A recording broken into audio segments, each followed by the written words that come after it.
Entonces voy a continuar con ella porque si recuerdan, nomás tocamos un punto, entonces nos vamos a ir al libro de Apocalipsis, por favor, que es el último libro, al que no le batallen, no deberían. Número 4, capítulo 4. ¿Sí? Entonces vamos a volver a leer rápidamente esto para que recuerden. De hecho, el último canto que cantamos antes de la alabanza, por recoger los diezmos y ofrendas, ese canto donde dice Santo, Santo, Santo, habla mucho de lo que vamos a compartir en esta tarde, ¿verdad? Entonces, ¿ya lo tienen? El último libro dice así. Y esto es una visión que Dios le está dando a Juan. Sí, solamente es eso, es algo que él lo miró. Y dice así: después de esto miré, y aquí una puerta abierta en el cielo, y la primera voz que oí como de trompeta, hablando conmigo, dijo: sube acá y yo te mostraré las cosas que sucederán después de estas. Y al instante yo estaba en el Espíritu, y he aquí un trono establecido en el cielo, y en el trono uno sentado. Y el aspecto del que estaba sentado era semejante a piedra de jaspe y de cornalina, y había alrededor del trono un arco iris, semejante en aspecto a la esmeralda. Y alrededor del trono había 24 tronos, y vi sentados en los tronos a 24 ancianos, vestidos de ropas blancas, con coronas de oro en sus cabezas. Y del trono salían relámpagos y truenos y voces, y delante del trono ardían 7 lámparas de fuego, las cuales son los 7 espíritus de Dios. Y delante del trono había como un mar de vidrio, semejante al cristal, y junto al trono y alrededor del trono 4 seres vivientes llenos de ojos delante y detrás. El primer ser viviente era semejante a un león, el segundo era semejante a un becerro, el tercero tenía rostro como de hombre, y el cuarto era semejante a un águila volando.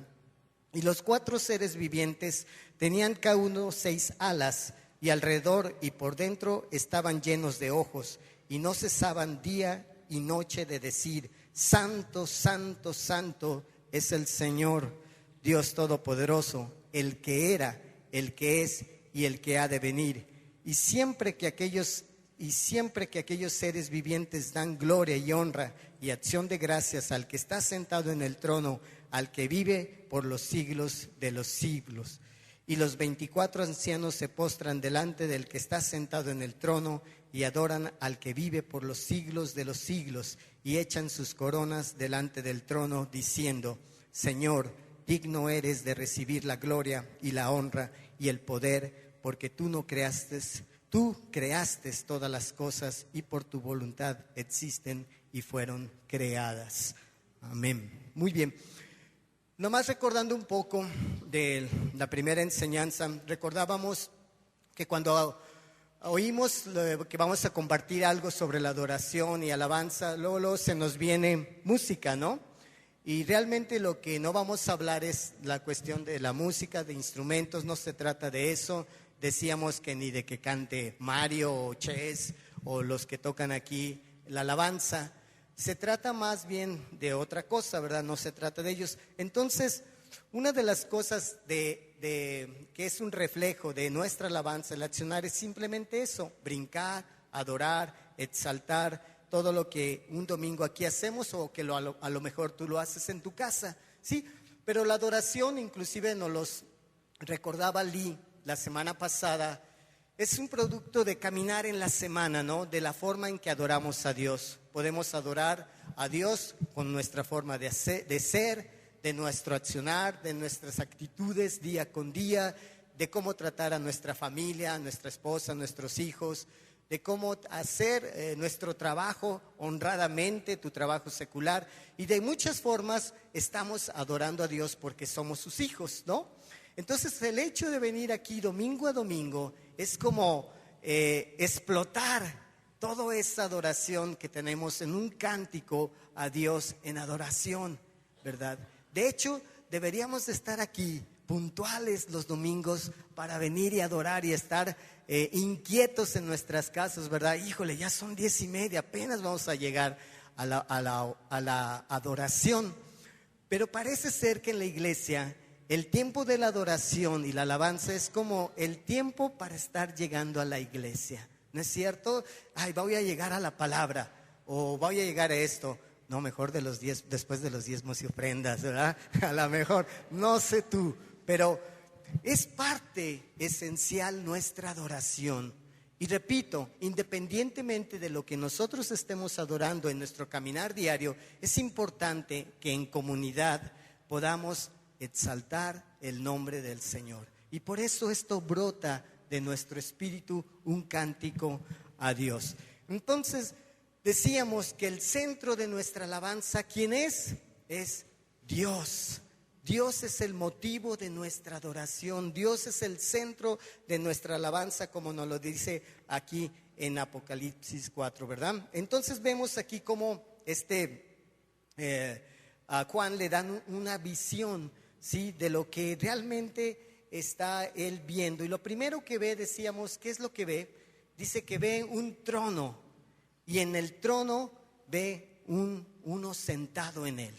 ¿Y quién es ese que está sentado en él? Es Dios Todopoderoso. Y es lo primero que él está viendo. Un Dios que reina, un Dios que gobierna, y él es el Rey de Reyes. Y él está sentado en el trono. Y aunque alrededor de él dice que hay otros tronos, el trono de Dios está en el centro de estos demás tronos, ¿verdad?, que están haciendo. Entonces, le sigue diciendo ahí a Juan, le dice, sube, te voy a mostrar todo lo que va a pasar más adelante, ¿no? Y aunque esta escritura está llena de muchos simbolismos y de muchas cosas, como les decía, habla ahí de los 7 espíritus de Dios, y pues dirá, pues que no nomás ser un solo espíritu. Sí, es un solo espíritu, solamente está hablando de una forma figurativa. En la Biblia muchas veces el número 7 es un número perfecto. Entonces está hablando de la perfección, ¿verdad?, del Espíritu de Dios. Y les repito, son muchos simbolismos que está hablando. Entonces yo decía, como uno de los puntos, que de este trono salen día con día a nuestra vida las misericordias de Dios, y se expanden alrededor de nosotros, de nuestra familia, de nuestro trabajo, en nuestros compañeros de escuela, en fin. Y va la misericordia de Dios manifestándose día a día. Su gracia día con día está manifestándose. Su amor, su provisión, su poder, su cuidado está saliendo de ese trono, del trono de Dios, y se manifiesta en nuestra vida cotidiana. Y lo recibimos, ¿verdad? Y eso que estamos recibiendo nos motiva día con día a accionar de una forma correcta en nuestro caminar diario. Y les decía que ese caminar, o eso que viene delante de nosotros día con día, se debe de regresar a Dios, al trono, en forma de ¿qué? De alabanza y de adoración a Dios. O sea, viene, nos da, nos llena, nos edifica, nos fortalece, vemos su gloria vista mostrada en nosotros, y nosotros le regresamos todo eso al trono de Dios en nuestra adoración, en nuestra alabanza, en nuestro accionar diario, en nuestras actitudes día con día. Y por eso es tan importante esta visión que le está dando ahí a Juan. Muy bien, entonces, y también nos habla ahí de un templo. Y ese templo, pues, ¿cuál es el templo? Es un templo que somos nosotros, ¿verdad? No necesitamos venir, eso lo leímos creo en Isaías, no necesitamos venir a esta iglesia que decíamos que la iglesia eres tú y yo, ¿verdad? Esto solamente es un edificio con 4 paredes, pero en el templo que somos tú y yo debería de haber esa adoración y esa alabanza, ¿no? No sé, yo decía la semana pasada, antepasada, o no sé, la vez que me tocó compartir, de que por eso en nosotros hay una necesidad y un gozo de poder adorar a Dios. No sé tú, ¿verdad? Pero cada vez que estamos en nuestro caminar diario, ves algo y te da un gusto de que, ay Dios, gracias por esto. Dios, te adoro y te exalto. porque es un sentir cotidiano en nuestra vida. No necesitamos o no necesitaríamos de la música, de los instrumentos para ser motivados para adorar y exaltar, ¿verdad? Hace 2 semanas que estuvimos en el grupo de varones en la oración de los sábados de la mañana, pues ese día no tuvimos quien nos dirigiera en la alabanza. Por X causa razón no vino de los que tocan, que son 3, se turnan, pero empezamos a cantar, ¿verdad? Y de repente pues oía el cambio, los cantos de nosotros se cambiaban, ¿verdad? En lugar de decir de tu voz, oía de tu ojo o de tu oreja. Híjole, mejor un momento me callé y dije, Dios, te adoro y te exalto. Y muchos cantando en tono de fe por los desentonados que estábamos, pero con un corazón dispuesto de adorar a Dios. Y al fin de cuentas, ¿saben qué? Dios se manifestó y estuvimos cantando y adorando en lenguas, porque Dios está ahí, como dice la Escritura, en medio de la alabanza de su pueblo. Él mora y habita. Y luego dice ahí, en el número 8, sigue diciendo, voy a estar brincando algunos, dice que los 4 seres vivientes tenían cada uno 6 alas, y alrededor y por dentro estaban llenos de ojos, y no cesaban día y de noche de decir, Santo, Santo, Santo es el Señor Dios Todopoderoso, el que era, el que es y el que ha de venir. ¿Qué dicen estos seres angelicales, verdad, que están alrededor del trono de Dios? Dicen, Santo, Santo, Santo es el Señor Dios Todopoderoso. Y como vimos, este es un canto.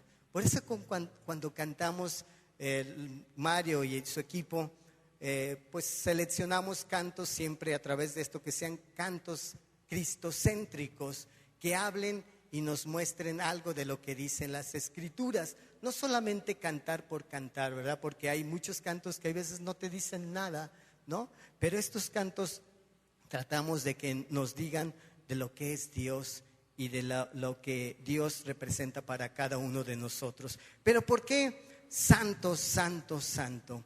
Que lo que nos quiere esto decir es que Dios es completamente santo. Por eso reitera, Santo, Santo, Santo, ¿verdad? ¿Por qué decimos, ay, por qué tanta repetición? Una vez que nos digan santo, pero es reiterar que realmente Dios es santo y Él es completamente eso. Y lo repiten por eso. Y no cesan de decirlo estos seres angelicales. ¿Por qué? Porque Dios nunca cesa de ser un Dios santo. Por eso estos seres angelicales no cesaban de decirle, Señor Dios, tú eres santo. ¿Y qué significa que Dios es santo? Muchos de nosotros ya sabemos cuál es el significado, pero en primer lugar yo creo que el decir que Dios es santo es que Dios es un Dios puro, ¿verdad? Es un Dios limpio, es un Dios transparente, es un Dios que tiene una pureza absoluta y todo es totalmente limpio, Dios. Y por eso no cesamos de adorarle y de decirle eso. No ha habido, dice aquí la Escritura, no ha habido, no hay y no habrá una mancha en Él. No lo hay. Y dice el apóstol Juan, Dios es luz y en Él no hay tinieblas. ¿Se imaginan la santidad de Dios? Esto es el Dios santo. Por eso antiguamente cuando entraban en la presencia de Dios, que tenían que entrar en el templo, ustedes lo saben esto y lo hemos mencionado mucho, cuando iban a ofrecer a Dios los sacrificios, la sangre del cordero, tenían que entrar con una soga amarrados para cuando entraran en ese lugar santísimo, si ellos no se acordaban de que habían pecado, porque tenían que entrar limpios completamente, si no habían recordado algún pecado, que digan, no, ya estoy limpio, pero hay veces la memoria pues era traicionera, ¿verdad? Y se les olvidaba, entraban y por un pecado que ellos tenían, morían fulminados, ¿verdad? Por su pecado. Entonces los de afuera jalaban la soga y pues si no, ya no respondía, es que efectivamente había muerto. Entonces los sacaban. Imagínense, ¿sí?, la pureza, la santidad de ese lugar. ¿Sí? Y ahora no ha cambiado mucho en el sentido de su santidad y de su pureza. Lo que ahora es que muchas veces nos cubrimos de la gracia de Dios y Cristo delante de nosotros ha pagado nuestro pecado. Y por eso deberíamos de dar gracias a Dios que podemos estar en su lugar frente a frente. Y hay veces en nuestra condición con pecado y Dios es bueno y justo para perdonarnos, ¿verdad? Y abrazarnos y recibirnos. Pero eso no quiere decir que estemos pecando, ¿verdad? Sino al contrario, debería de ser nuestra respuesta: Señor, yo también quiero ser limpio delante de ti, ¿sí? Entonces, esto nos está diciendo lo que es ser santo. Una otra cosa es que quiere decir, como tú y yo somos separados, apartados, eso es lo que quiere decir santo. Dios también tiene este sentido de apartarse para nosotros, no un sentido de, ay, estoy apartado de ustedes por pecadores, no, es un sentido de estoy separado y apartado para ustedes. Y por eso tú y yo somos santos delante de Dios. Muchas veces aquí en el mundo cuando decimos eso, decimos yo soy un santo delante de Dios, mucha gente nos critica, ¿verdad? Ay, ¿a poco muy santitos de ser, verdad? No se trata de esa santidad que luego vemos con una aureola, ¿verdad? Que malamente lo hacen, pero no es esa, sino es que somos separados y apartados para Dios, ¿sí? Entonces, como dice Efesios 3, Cristo nos perdonó y ¿qué? Nos acercó, ¿sí? Nos acercó y eso es lo que Él hace día con día. Entonces, esto es trascendente, el saber que el Rey, el Dios del universo, el Todopoderoso, al cual le podemos decir Abba Padre, es ese Dios al cual adoramos, al cual exaltamos, ¿sí? Y en esta visión realmente Juan no ve a Dios, porque la Biblia dice que Dios es espíritu, ¿no? Pero sí se refleja Dios a través de ¿quién? De su Hijo Jesucristo, a través de su Hijo, que podemos verlo, podemos sentirlo y un día lo podremos también estar frente a frente, porque Él se hizo hombre y vino a esta tierra para sufrir como nosotros sufríamos, para sentir lo que nosotros sentíamos, con la diferencia de que Él no cometió ningún pecado, ¿sí? Entonces esa es la gran diferencia. Él no lo vio visiblemente. Dios Padre es espíritu invisible y habita en una luz inaccesible, dice la Escritura. Entonces lo que ve Juan, ¿qué es lo que ve en esta visión? Ve el resplandor de la gloria de Dios, ¿sí? Ve su brillantez trascendente en la vida de Juan y de toda la humanidad. Un brillo, yo creo, impresionante de lo que es la gloria manifestada de Dios. Y es algo que aún todavía tú y yo no hemos visto, pero lo veremos en su momento, ¿verdad? Entonces, del trono de Dios salen muchas cosas, dice la Escritura. Salen a veces relámpagos, salen truenos, sale fuego, salen voces, sale poder a toda la humanidad. Y por eso esto nos dice que Dios es poderoso y majestuoso. ¿Cómo nosotros definimos algo cuando oímos un ruido? Por ejemplo, puedes oír un vehículo, ¿no? Los que saben de carros, le pones headers, no sé si saben lo que es, o un sonido en los escapes y se oye muy fuerte, ¿no? Brum, brum. ¿Y qué dices? Uy, se oye muy poderoso, ¿no? ¿Por qué? Por el estruendo. Entonces Dios en su poderío es un Dios que sale truenos, sale poder delante de Dios. ¿Recuerdan en los 10 mandamientos de Moisés? Cuando está ahí en la montaña, ¿qué pasó? ¿Qué pasó en la montaña? ¿Recuerdan? Tembló, ¿verdad? Hubo relámpagos, hubo estruendos y hubo una especie de nube que era el resplandor de la gloria de Dios en ese momento. Y eso muestra de lo majestuoso y lo poderoso de Dios, ¿sí? Y esto se manifiesta en esta visión que tiene Juan del Todopoderoso que es Dios. Otra cosa que nos sigue diciendo ahí en esta escritura de Apocalipsis es que Dios es eterno y es inmutable Dios. Es decir, que no cambia. En un mundo que todo cambia, en un mundo que se nos está enseñando que todo debe de cambiar, ¿sí?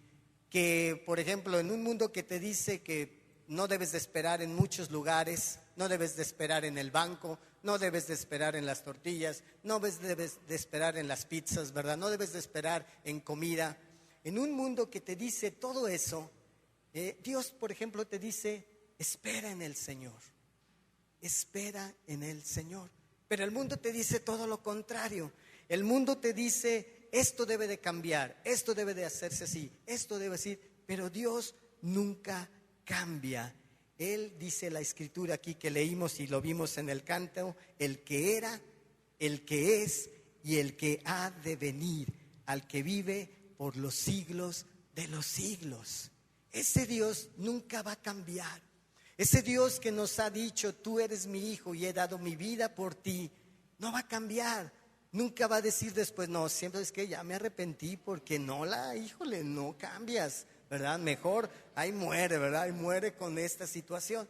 No, Él se mantiene firme en lo que Él ha decidido. Él se mantiene firme en lo que nos ha prometido.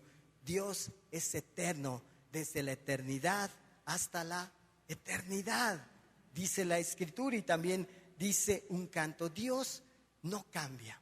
Entonces, si Dios no cambia, ¿qué no va a cambiar? No cambiará la gracia de Dios en nuestras vidas. No cambiará las misericordias que día a día nos da. No cambiará la justicia, ¿verdad? No cambiará la santidad de Él día con día. También no cambiará luego su disciplina día con día, que hay veces es lo que quisiéramos que cambiara muchos de nosotros, ¿no? Oye, Señor, no cambies esto, pero tu disciplina, pues sí cambia. No, Él tampoco cambia en eso. El poder de Dios no cambiará, la misericordia, su señorío, su disciplina, etcétera. Todo esto lo ha derramado Dios en nuestras vidas y nosotros tenemos que recibirlo y además sigue teniendo todo esto para nosotros. Nos da misericordia, nos da amor, nos da poder y no en sus arcas, ¿verdad? De que está dando mucho amor, se agotan, híjole, hijos, ya se me está acabando el amor. No, su amor es renovable día con día y da y sigue y sigue y sigue creciendo y seguimos manifestando y dando ese amor del cual Dios nos da día con día. Otra cosa que dice ahí esta escritura, es el creador de todas las cosas, ¿sí? Ahí en el versículo 11 dice, Señor, digno eres de recibir la gloria y la honra y el poder, porque tú creaste todas las cosas y por tu voluntad existen y fueron creadas. Dios es creador de todo lo que nosotros tenemos. Todo lo que nosotros podemos ver en el universo es creación de Dios. Dice un canto, hiciste los mares, hiciste los cielos, hiciste el universo y además te ocupas de mí o te ocupaste de mí. Imagínate, luego nos quedemos como muy pequeños, ¿no? En un sentido, híjole, Dios creó el universo, Dios creó esto, Dios es maravilloso, Dios es poderoso, pero ponte a pensar, Dios me creó también a mí y Dios te creó a ti también. Entonces dices, Dios, así como te ocupas de las grandes cosas, te ocupas de lo individual, como tú y como yo, ¿sí? Dice en Romanos 11:36, porque de Él y por Él y para Él son todas las cosas. A Él sea la gloria por los siglos. Amén. Dice eso Romanos. Entonces, la voluntad de Dios no es solamente el origen del universo. La voluntad de Dios es la explicación del propósito de la creación. Y parte de esa creación somos tú y yo. La creación existe para Dios, pero también existe para su gloria, para darle la honra, para que Él reciba todo loor y toda alabanza y adoración que Él merece. Por eso estamos aquí domingo a domingo como familias. Por eso les comentaba en un principio que estamos aquí y venimos aquí con muchas diferentes condiciones en nuestro caminar diario. Algunos llegamos los domingos como para recargar pilas, ¿no es cierto? Y creemos que el domingo venimos, recargamos pilas y tenemos para la semana, pero llega el miércoles como el gasto que luego le das a la hora a tu esposa y a mitad de semana ya no hay. A veces pasa por la situación del mercado que está caro, no por otra cosa, ¿verdad? Porque luego me dicen, ay, ¿por qué dices eso? No, es una realidad, no el mercado está caro, ¿sí o no? Ah, ok, tengo su apoyo. Entonces por eso las cosas suben y nada baja, ¿verdad? Todo sube y nada baja, a eso me refiero, aclarando, ¿sí? Entonces, ven, ya me distraje por eso. Ok, entonces venimos los domingos en diferentes condiciones. ¿Cuál estamos? ¿Sí? En diferentes condiciones, pero venimos y adoramos a Dios. Por eso es importante, repito, nuestros tiempos devocionales. Por eso es importante que día con día estés en comunión con Dios, en una relación íntima con Dios, porque así podemos estar día con día firmes, puestos, poderosos, llenos del poder de Dios, llenos de la misericordia y el amor de Dios, porque esa mañana pudimos buscar a Dios. Oh Dios, de mañana me presentaré, dice la Escritura, ¿verdad? Para alabarte, para adorarte y para recibir todo lo que tú tienes para mí. Y el domingo, híjole, a las 10 de la mañana yo ya me quiero ir a la iglesia para adorar conjuntamente con mis hermanos. He visto hermanos que entran aquí decaídos y Dios, como mora en medio de la alabanza de su pueblo, Dios los levanta. Y aún sin alzar, híjoles, que traigo esta condición, aún sin decirlo ni expresarlo, les decía la semana antepasada, Dios se fija en lo que tienes, porque se trata de Él, porque nosotros nos ocupamos de Él, Él se ocupa de nosotros. ¿Cuál es la idea de que Dios more en medio de la alabanza de su pueblo?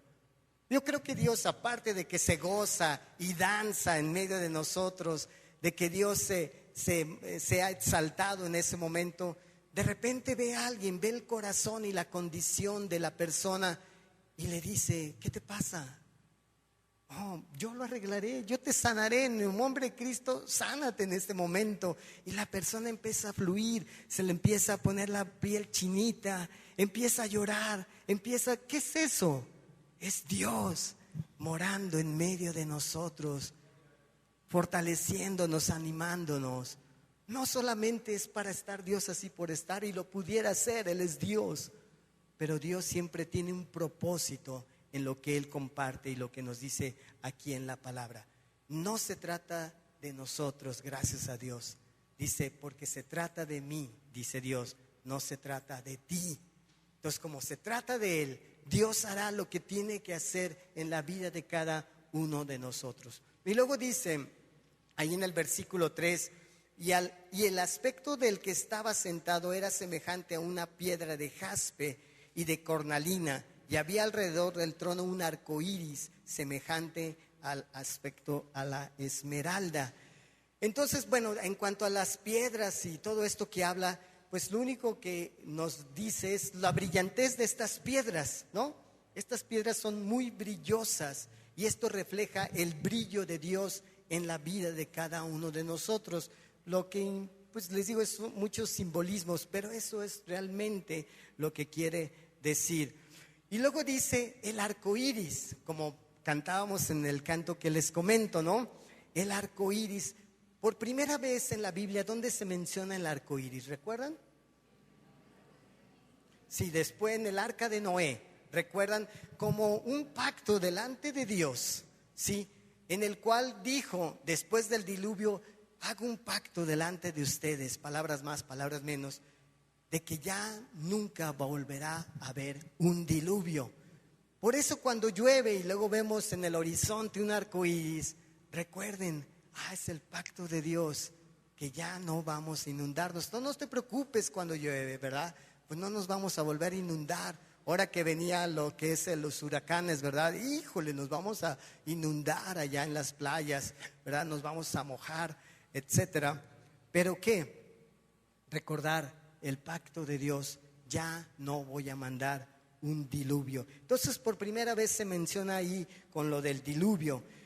Y esto nos quiere decir que este arco iris, que la tormenta del juicio de Dios ya terminó para nosotros. Ya no hay juicio delante de Dios. Ya no vendrá el dedo acusador por ese arco iris recordándole. Ya no hay condenación para el que está en Cristo Jesús. ¿Sí? Ahora, el decir estar en Cristo Jesús, es motivo de otra predicación. Porque estar en Cristo Jesús implica muchas cosas. Si me amas, obedece mis mandamientos, ¿verdad? Si estoy en Cristo Jesús, Él es el Señor de mi vida, por tanto debo de obedecerle y amarle. Si yo digo que es Cristo el que está en mi vida, tiene muchas y muchas implicaciones en nuestra vida, y no nomás es por mencionarlo así, ¿verdad? Que el que está en Cristo ya no hay juicio, ¿verdad?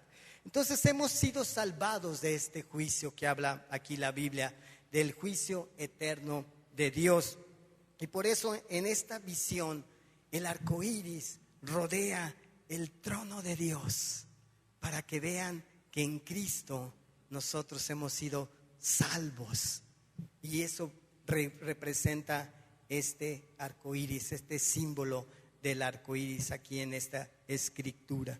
Entonces, este arco iris aquí se impregna del significado de Jesús, que ha hecho un nuevo pacto con nosotros, ¿verdad? Se impregna de todo lo que significa la cruz para nosotros. La cruz significa vida para ti y para mí. Entonces, lo que pasa con esto del arco iris es lo siguiente: que el trono eterno de Dios, ese trono majestuoso de Dios, el trono del Creador, el trono del Santo, el trono inmutable, el trono poderoso, el trono lleno del resplandor de la gloria de Dios, ese trono donde está lo que representa, ese trono también es para nosotros, reflejados en el trono de la gracia de Dios para ti y para mí. ¿Te fijas todo lo que Dios hizo por ti y por mí? Todo lo que los trámites, digamos, en este mundo, ¿verdad? De la burocracia en los gobiernos, toda la burocracia que Dios nos evitó para estar delante de Él. Y por eso nuestra respuesta debería ser también en santidad, en ser santos, en mostrarnos santos. Porque ¿cómo puedes responder al trono de gracia de Dios, que todo lo que ha hecho? ¿Cómo podemos responder? Siguiendo nuestra vida como la vivimos, siguiendo pecando, siguiendo cayendo, siguiendo insensibles a Dios, siguiendo, pues me da igual si voy o no a la iglesia, ¿sí? ¿Qué pasa con esto? ¿Sí? La otra vez, platicando con Pati, me decía que una amiga, no me acuerdo quién, le decía que, pues a ver cuándo tengo tiempo de ir a la iglesia. Y yo le decía a Pati, pues sí, nunca habrá ese tiempo para ella en la iglesia, ¿verdad? ¿Por qué? Porque hay veces, aún para nosotros como cristianos, nuestra agenda está llena, ¿verdad? Oye, ¿cuándo podemos venir y juntar? Mira, vamos a tener oración tal día. O los varones, vamos a tener oración. Déjame ver mi agenda. Híjole, no tengo chance ese día, pero a ver si para la otra semana, ¿no? Ok. Y así, día con día, no hay un lugar en nuestra agenda para Dios. No hay un lugar en el cual nos podamos prostrar. Ayer decíamos algo en la reunión de varones en esto. Decíamos de que, al rato voy a mencionar esto también, pero del primer amor, porque algunos decían que querían retomar ese primer amor. Y muchos de los que estábamos ahí, muchas veces estamos ocupados sirviendo a Dios, en un ministerio sirviendo a Dios excelentemente, a lo mejor, ¿verdad? Corriendo y poniendo y teniendo todo listo para que el ministerio funcione como debe de funcionar. Pero tan ocupados luego estamos en Dios que nos olvidamos de Dios, ¿verdad? De esa intimidad que Dios quiere y demanda en nuestras vidas, ¿sí? Entonces, quiero nomás incrustar en este mensaje a David, ¿verdad? Un poquito incrustarlo en medio de esto y recordar a David. David, ustedes saben quién era David. David era un adorador. Rebosaba su corazón por adorar a Dios. Y me acuerdo la escritura cuando iban a levantar al rey, ¿verdad? Pues Saúl, en lugar de Saúl, ¿verdad? Samuel pues andaba queriendo pues imponer manos y le avisó, ¿verdad? A Isaí, ¿verdad? El padre de David y de otros 7. Dijo, oye, voy a ir a tu casa, ¿sí? Porque quiero ungir como rey a uno de tus hijos. Pues imagínense para un padre esto, ¿verdad? Híjole, van a ungir como rey a mi hijo, ¿verdad? Es como si van a tu casa y, oye, ¿sabes qué? En tu casa hay el próximo presidente de México. ¡Wow! ¡Wow! ¿Quién será? ¿Verdad? Y siempre, como en todas las casas, hay, como dicen, la ovejita negra, ¿no es cierto? Y en todos pensamos menos en la ovejita negra. Perdón tantito. Entonces, pues Isaí manda llamar al primero. Aquí está, este hombre alto, guapo, fornido. ¿Cómo te parece? No es él. Hablamos a los demás, también, tampoco. Total, numeró a todos ellos y ninguno de estos era. Y dijo, oye, pues no tendrás uno por ahí. Otro dice, no, bueno, sí tengo otro, pero ese es re raro. Ese, ¿verdad? Siempre hay un raro. Ese se la pasa tocando, se la pasa alabando a Dios. Y luego está tan loco que luego se ha peleado con osos, mató un oso, ¿tú crees? Y luego un león. Y ahí está medio, no sé, yo creo que te estás equivocando. Ese es el que quiere ungir. Pero yo no sé qué pasaba con David. Yo creo que mató al oso y al león, no para comérselos, porque no menciona nada. Yo creo que a lo mejor llegó un momento en su vida que interrumpió su adoración con Dios. A lo mejor David estaba ahí en el campo adorando a Dios, danzándole a Dios, y este león venía y molestándolo y se enojaba, o el león y se enojó y mejor los mató. Interrumpes mis tiempos devocionales con Dios. No lo sé, ¿verdad? A lo mejor, pero ¿por qué lo menciona ahí? No dice, pero a lo mejor sí. Bueno, eso es lo que yo creo, ¿verdad? Pero ahí está. Y lo manda a llamar a David. Y ese era el hombre que Dios quería. Ese hombre raro, ese hombre que parecía que se la pasaba todo el tiempo adorando y cantando a Dios, era el indicado para lo que Dios quería hacer como rey de su pueblo. Y ahí estaba, ¿verdad? David. Y de repente, pues David ahí está, ya recuerdan, y me acuerdo mucho esa escena donde su padre manda a alimentar a sus hijos, ¿verdad? Y David era el que les llevaba el lonche, ¿verdad? Lo llamaba del campo, ven, David, llévale el lonche y el juguito y esto a tus hermanos, llévaselos y llévales de comer. Ya le llevaba a él. Y una vez, estando ahí David, ve al gigante Goliat, ¿sí? Y ahí estaba el gigante, y este gigante ofendía a sus hermanos, ¿verdad? Y todos los que estaban ahí junto con sus hermanos, pues con miedo, ¿verdad? Temerosos, ¿verdad? Le entro, no le entro, como cuando vas a la cuerda, ¿verdad? Que estás así. Estaban ellos así, pues imagínate un gigante, no le entraban. Y este gigante ofendía mucho a sus hermanos, ofendía y les decía. Y David, pues bueno, no le llamaba mucho la atención y lo escuchaba. Pero cometió un error Goliat cuando ofendió a Dios.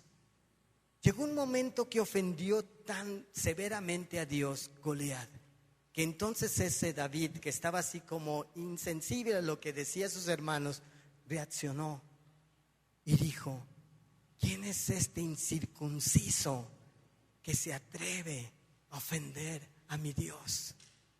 Entonces él se enoja y lleno de ira, ¿verdad? Va y le dice: oye, yo quiero enfrentar a ese. Palabras más, palabras menos, se lo estoy así parafraseando para explicarlo, ¿verdad? Porque si no, no tengo tan buena memoria, ¿verdad? Para aprenderme párrafo por párrafo. Pero ahí está, ¿verdad? Enfrentando. Y le dicen: tú, porque veían, pues en comparación a este gigante, tú quieres enfrentar a Goliat. Sí, este ofendió a mi Dios, a ese Dios que en el que paso tiempos adorándole y viendo su santidad, viendo su poder, viendo sus misericordias, viendo su grandeza, y viene este incircunciso y le ofende. No lo voy a permitir. Y muchas veces tú y yo permitimos que ofendan a nuestro Dios. Muchas veces con el pecado y nuestro caminar en nuestra vida de mucha gente, permitimos que ofendan a Dios. Permitimos que blasfemen con Dios. Permitimos escuchar palabras que ofenden a Dios, que a lo mejor ofenden a tu hermano, pero también ofenden a Dios. Muchas acciones que hacemos, fraudes, movimientos raros de por abajo del agua en nuestros tratos de trabajo, que ofenden a Dios. Muchas veces también con nuestra falta de sensibilidad a la voz de Dios y muy abiertos a la voz de este mundo y ofenden a Dios, somos insensibles. Cuando deberíamos decir: ¿quiénes son estos incircuncisos? Bueno, no, pues, que ofenden a Dios, ¿verdad? ¿Por qué ofendes a Dios? ¿Por qué? David tenía ese celo por Dios. Y él le dieron, ustedes ya saben la historia, le pusieron la armadura que le quedaba grande y además no le podía tener mucho movimiento. Y él solamente se plantó delante del gigante y con una honda le apuntó ahí en la frente donde debería darle, y en el nombre de Cristo Jesús, pum, pum, y de una sola pedrada cayó fulminado Goliat. ¿Por qué? ¿Por qué no tenía miedo David? Porque seguramente él pasaba esos tiempos devocionales con Dios. Y cuando tú y yo, así como David, pasamos tiempos con Dios, ¿sabes qué? No tenemos miedo a las circunstancias de este mundo. No tenemos miedo a lo que está pasando a nuestro alrededor. Sí, precaución y oración en relación a, pero no tenemos miedo porque hemos pasado un tiempo con el Todopoderoso, con el que Dios te equipa, con el que te cobija, con el que agarró valor David para vencer a Goliat. Por eso David estaba fuerte y no temía, tenía una fe grande en Dios y acertó y lo mató. Pero muchas veces nuestros gigantes en nuestra vida les tenemos miedo.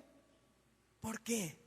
Por falta de esa adoración y esa comunión con Dios día con día. Hay veces he escuchado a familias o padres que dicen, o a veces la esposa muy preocupada: ¿y qué vamos a hacer? Mira, ya no nos va a alcanzar para comprar la despensa o para comprar esto. No te preocupes, mujer, Dios suplirá.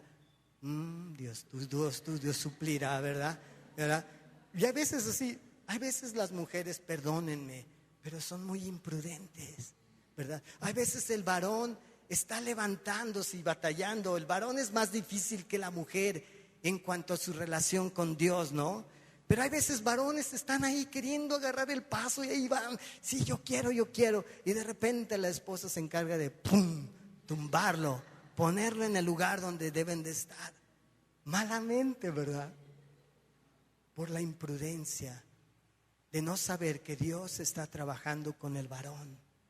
A lo mejor muy diferente a ti, porque Dios actúa de diferente forma y las mujeres son más abiertas a Dios, son más humildes a Dios. más sensibles a la voz de Dios.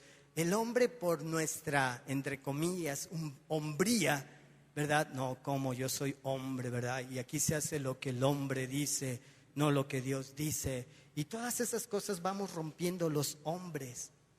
Nuestra vanagloria, nuestra altivez, de que hay todavía en muchos de nosotros. Pero Dios está obrando poco a poco. Entonces, mujeres, ayuden a sus esposos, empújenlos. No, mira, yo sé que estás batallando, pero ánimo, es cierto, Dios va a prosperar, tener fe, pero ponte a trabajar, ¿verdad? No estés ahí en un sentido, porque Dios actúa de esa forma. Entonces así vemos a David obrando. ¿Se acuerdan de los tabernáculos? ¿Sí? ¿Se acuerdan del tabernáculo de Moisés y el tabernáculo de David? El tabernáculo de Moisés solamente fue edificado para mostrar que Dios era un Dios santo, ¿sí? Únicamente por eso. Por eso Dios nunca le dijo: voy a reconstruir tu tabernáculo. ¿A quién se lo dijo? Se lo dijo a David: voy a reconstruir tu tabernáculo. ¿Por qué? Porque he visto que tú eres un hombre con un corazón que desborda una adoración a mí. Y te voy a permitir ver una ventanita de lo que va a ser la iglesia, porque en ese tiempo todavía no estaba la iglesia, ¿verdad?, en sí formada. Pero digo, te voy a mostrar lo que es, para que veas, porque eres un hombre que me agrada. Eres un hombre que le dijo conforme al corazón de Dios.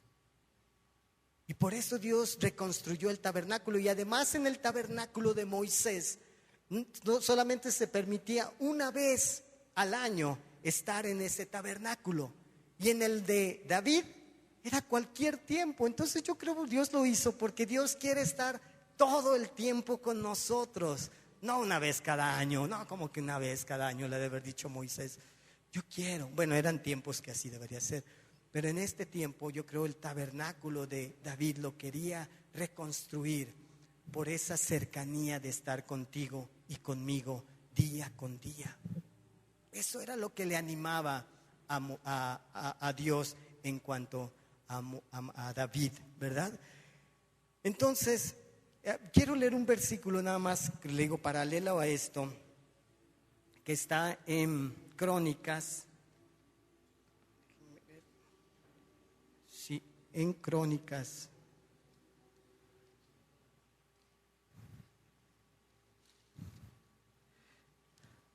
Primera de Crónicas, por favor.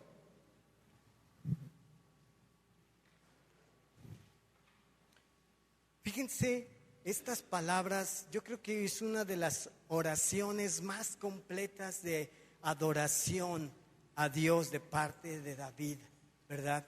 Que dice así en capítulo 29 de Primera de Crónicas, versículo 10, 11, 12 y 13.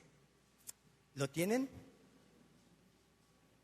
Primera de Crónicas, ¿sí? 29. Dice así: asimismo se alegró mucho el rey David y bendijo a Jehová delante de toda la congregación. Y dijo David: bendito seas tú, oh Jehová, Dios de Israel, nuestro Padre, desde el siglo y hasta el siglo. Tuya es, oh Jehová, la magnificencia y el poder, la gloria, la victoria y el honor, porque todas las cosas que están en los cielos y en la tierra son tuyas. Tuyo, oh Jehová, es el reino, y tú eres excelso sobre todos. Las riquezas y la gloria proceden de ti, y tú dominas sobre todo. En tu mano está la fuerza y el poder, y en tu mano el hacer grande y el dar poder a todos. Ahora pues, Dios nuestro, nosotros alabamos y loamos tu glorioso nombre. Esta adoración es una adoración de adoración a Dios de parte de David, con un corazón abierto y con un pleno conocimiento de lo que Dios representa para él. Si se fijan, un poco reducido estos versículos, hablan de lo que estamos hablando del libro de Apocalipsis. Él esto entendía. ¿Por qué esta similitud? Porque es el corazón de Dios en este varón y en lo que acontecía, ¿verdad? la adoración toca el corazón de Dios. Y la adoración de David tocaba el corazón de Dios. Por eso cuando nos denigramos en cierta forma, dice un canto que remolineando, me haré más vil con tal de adorarte a ti, ¿verdad? Porque ¿a poco no te verías así como, remolineando, dando vueltas y que todos te vean? A veces haces media remolineada, ¿verdad? Así como así, y de regresas, porque te da pena. A mí sí me daba al principio pena, ¿verdad? Digo, acabo que cuando abran los ojos ya pensaron que di la vuelta completa, ¿verdad? Pero te sientes como vil, ¿verdad? Pero David se hizo vil con tal de adorar a Dios. No le importaba lo que la gente dijera. Y así nosotros no nos debe importar lo que diga la gente, porque es adorar a Dios. Yo les he visto esto, hay veces en fiestas, ¿verdad? A la gente en el mundo. Yo los veo que danzan y bailan, bailan sus bailes cantos así medios rápidos, ¿verdad? Y de banda, y les dicen todos para arriba y todos para arriba, todos para abajo y todos para abajo, ¿verdad? Y ahora hagan que se agarren así pues y toda la gente lo hace, ¿verdad? Ahora en cuclillas y todos se ponen en cuclillas, todo lo hacen en el mundo. Pero si esas personas vienen aquí, danza a Dios. No, porque, qué ridículos, ¿verdad? Así, cuando hay veces la ridiculez se hace allá afuera y no es para nadie, mas esto es para Dios, para glorificar al Dios y al Rey de Reyes y al Señor de señores, ¿verdad? ¿Se acuerdan de algo que les mencioné en una predicación? Sí, de lo que decía un autor, John Piper. John Piper es un autor que tenemos algunos libros de ellos, inclusive en la librería creo que hay algunos de él. Él en uno de sus libros dice: hay misión porque no hay adoración. Es decir, todavía tenemos que compartir la escritura y el evangelio, porque no hay adoración, no hay adoradores todavía. ¿Por qué no hay adoradores? Porque no conocen el evangelio. Entonces, por eso hay misión todavía, porque todavía no hay esa adoración a Dios. Hasta que todos tengamos el pleno conocimiento de Dios, podemos adorar con pleno conocimiento de lo que Dios representa para nosotros. ¿Sí? Tenía otra parte, pero ya no quiero alargarme, pero estaba muy bueno. Pero bueno, porque es la palabra de Dios, no porque yo es la palabra y me emocionaba esa parte.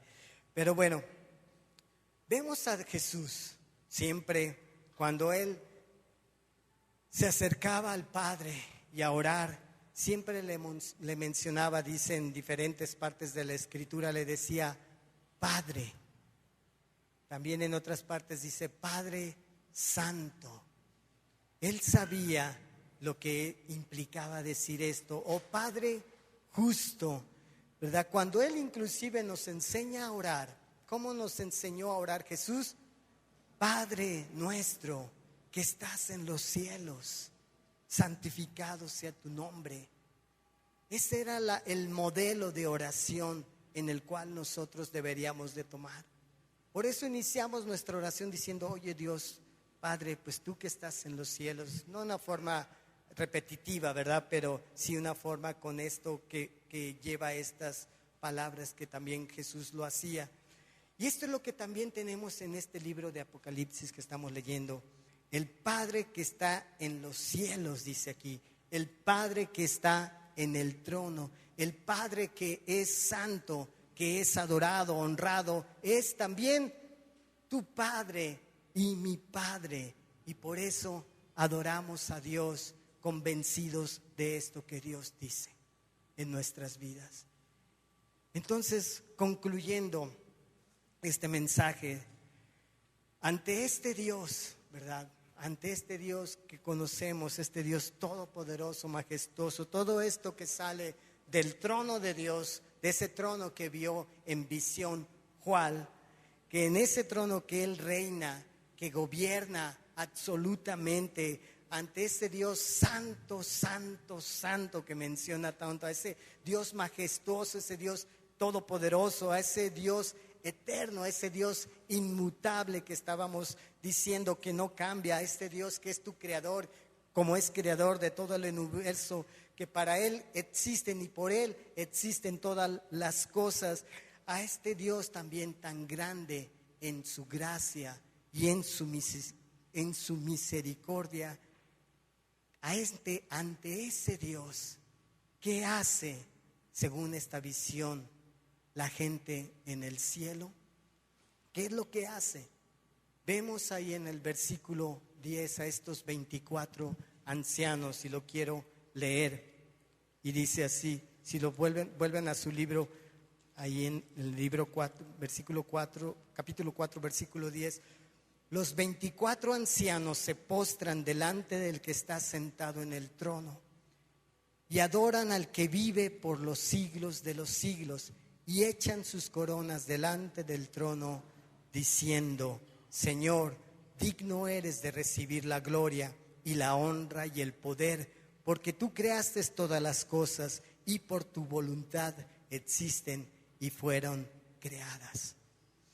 Esos 24 ancianos, ¿verdad? Según lo que, pues hay muchas explicaciones luego en los comentarios bíblicos, pero uno de ellos nos sugiere en cuanto relación a esos 24 ancianos que se refiere en el Antiguo Testamento a los 12 patriarcas, ¿sí?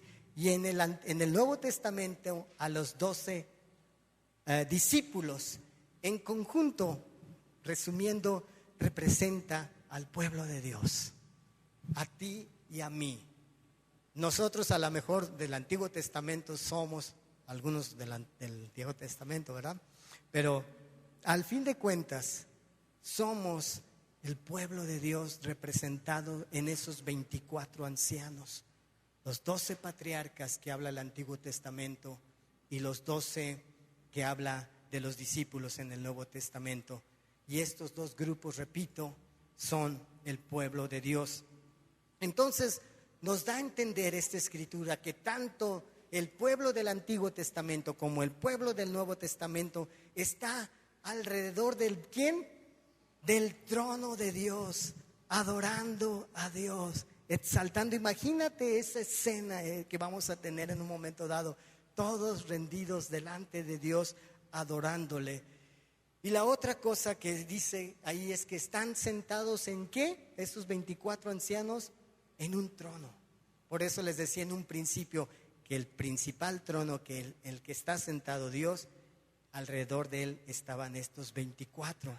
Entonces, aún nosotros hemos sido sentados por la gracia de Dios en esos tronos celestiales, ¿sí?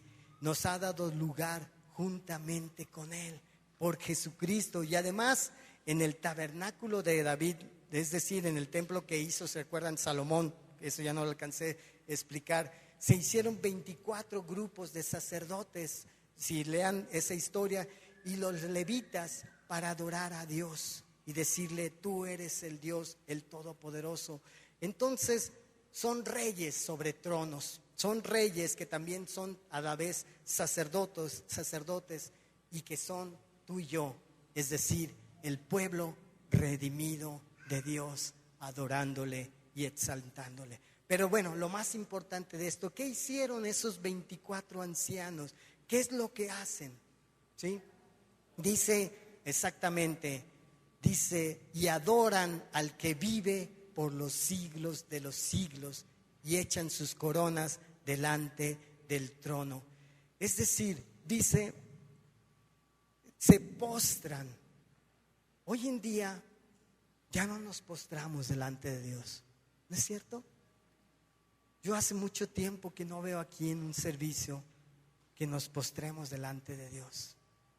No sé si lo haces en tu casa, pero postrarte así literalmente, tu frente tocando piso, es una acción de humildad y de reconocimiento a Dios. Dice, se postran delante de Él. Dice, adoran al que vive y reina por los siglos de los siglos. Y un momento de adoración es llegar y meterte. Qué bueno por los que están aquí puntuales, domingo a domingo, y que no toman el tiempo de la alabanza para, vámonos, ay, no te preocupes, acá todavía están en la alabanza, ¿verdad? No toman esto así. Es un tiempo que no deberíamos de perdernos, de adorar y de exaltar. Y los que hay veces llegan tarde, seamos prudentes o sean prudentes. Porque hay veces están así adorando a Dios una persona y pasa el otro, hola, ¿cómo estás? Y te saca, bien. O sea, insensibles a ese momento de comunión con Dios de esta persona. Si llegamos tarde, bueno, no hay problema, sí hay problema, pero bueno, está bien. Pero no interrumpas esa adoración y esa comunión que tiene el hermano con Dios, porque es un momento vital para él. Y luego dice, echan sus coronas delante del trono de Dios. Las coronas representaban, ¿qué? Victorias. Ese tipo de ramo así, no coronas así, ese tipo de que te dan como galardón. Y esos galardones que ganaban, esas coronas que ellos ganaban por las victorias, dice que las arrojaban delante de Dios, regresando la adoración a Dios, que a través de esa victoria que ellos habían obtenido por su caminar diario, por lo que ellos, por cualquier circunstancia, como un premio a ellos, lo que ellos habían hecho, ellos lo rendían delante de Dios, aventándolo a sus pies en señal de que tú eres digno de esto, porque yo soy más que vencedor por ti, no por mí. Por eso soy, Señor, digno eres de recibir la gloria y la honra y el poder, porque tú creaste todas las cosas y por tu voluntad existen y fueron creadas. Para los que luego batallamos con la provisión diaria, no lo busquen, pero en el libro de Crónicas, en el segundo libro de Crónicas, en el capítulo 20, allá hay una Naamán, creo que sí es Naamán, que ahí está Naamán, pues tranquilo, ¿verdad? En su reino, imagínense un rey, una persona allí está sentado, tranquilo, y llegan unos de sus personas y le dicen, oye, te digo que viene un ejército contra ti. Vienen y van a luchar contigo. No es que estuvieran a un día de distancia, están aquí como a 3 cuadras de ti. Naamán lo que hizo fue postrarse delante de Dios y pedir su consejo. ¿Qué debo de hacer? Convocó al pueblo, ayunaron. Aún niños, familias los convocó y se pusieron de pie en las esquinas y oraron y ayunaron y oraron a Dios. Y algo a lo que quiero llegar es que en la provisión de que luego batallamos, ¿qué hizo este pueblo? Hizo lo siguiente, nomás lo quiero leer eso porque, si me permiten,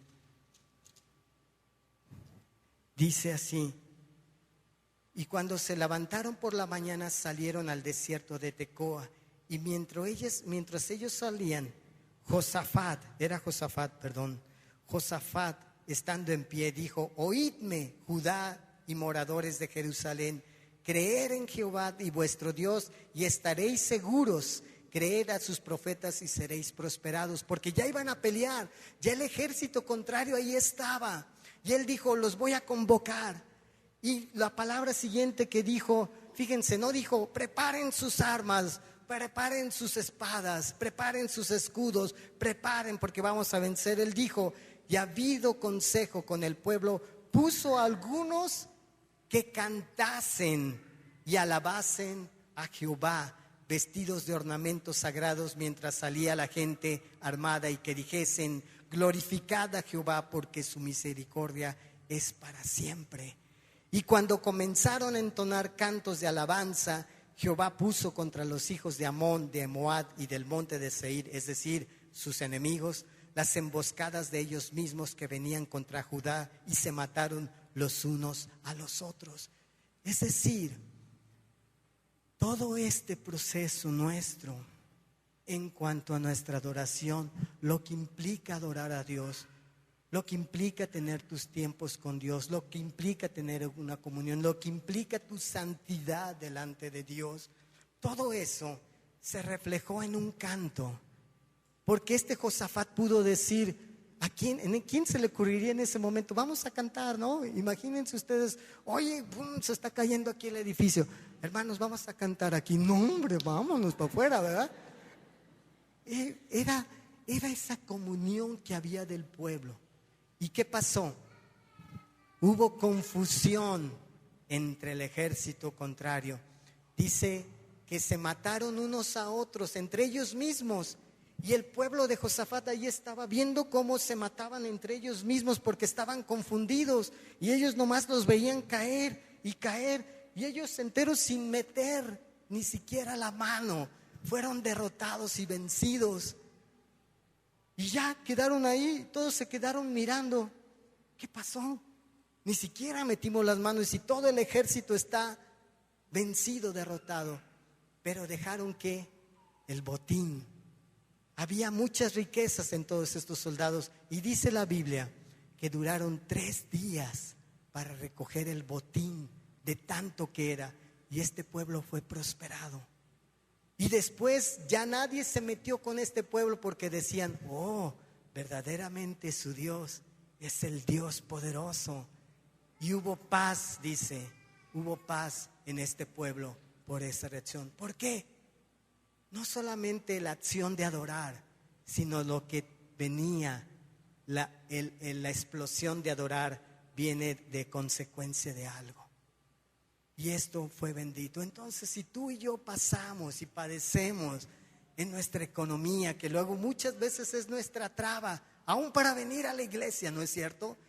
Es que no tuve nos falta fe y nos falta esa comunión y esa adoración a Dios. Dios nos prosperará, claro que nos prosperará. Dios nos dará para nuestros camiones, claro que nos va a dar. Pero necesitamos ser adoradores. Por eso dice la Escritura, Dios está buscando los verdaderos adoradores que le adoran en espíritu y en verdad. Esa es la gran diferencia. ¿Qué hacen estos ancianos y este pueblo que somos tú y yo? Se postran, adoran, echan sus coronas delante del trono y estas coronas se regresan al trono. Y la última palabra que dice aquí en el versículo 10, dice diciendo, es decir, hablan, no se postran, ni adoran, ni echan solamente sus coronas en silencio, sino que deciden hablar, glorificando a Dios y extendiendo el reino de Dios. Y es lo que tú y yo debemos de hacer. No solamente recibir, sino también postrarnos, adorarnos, echar nuestras coronas y decir que Dios es mi Señor y mi Salvador. Y por eso Él es digno de toda la alabanza y la gloria. Y si a algunos se les hace raro, ay, ¿por qué adoran? ¿Por qué aplauden? ¿Por qué cantan? Están locos. Sí, dice Pablo, para lo que el mundo es locura, para nosotros es poder de Dios. Entonces vamos a orar y adorar, pero quería terminar este tema y pues si quieres, vamos a orar. Padre, Señor, en esta tarde nos ponemos delante de ti, Dios. Padre, agradecidos por ese Dios todopoderoso, Dios. Ese Dios que un día se nos presentó a través de su Hijo Jesucristo y abrió sus brazos para recibirnos. Así en la condición que estábamos, Dios, cual estábamos, así tú nos recibiste, Dios.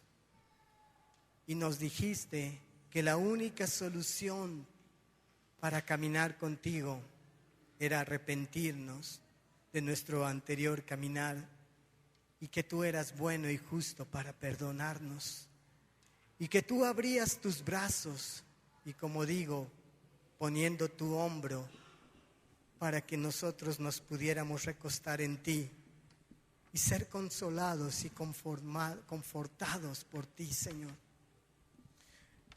Ese amor que no comprendemos muchas veces, pero ni queremos comprender, sino queremos recibirlo día con día. Padre, todo eso que tú has hecho por gracia por nosotros, ese Dios santo, inmutable, ese Dios todopoderoso y majestuoso, ese Dios del universo, pero también es un Dios que podemos decirle Padre y que nos podemos acercar. Y tú ejerces tu amor incondicional ante nosotros, es decir, sin poner condiciones para amarnos. Tú nos amas y nos recibes, Señor. Y aquí estamos en esta tarde, Dios, tan necesitados de ti, Dios. Padre, queremos tener esa comunión diaria, Dios. Padre, queremos tenerte en nuestra agenda diariamente para poder orar y decir: este es tiempo tuyo y nadie me lo puede quitar. Este es tiempo que debo de dedicar día con día, postrarme delante de ti y decirte: aquí estoy, Señor. Y poder ser así, Dios, que ante la adversidad de este mundo, ante la falta y la carencia de Dios en este mundo, pueda mostrar yo que soy la sal y la luz de este mundo, Señor, por esa comunión que podía tener contigo.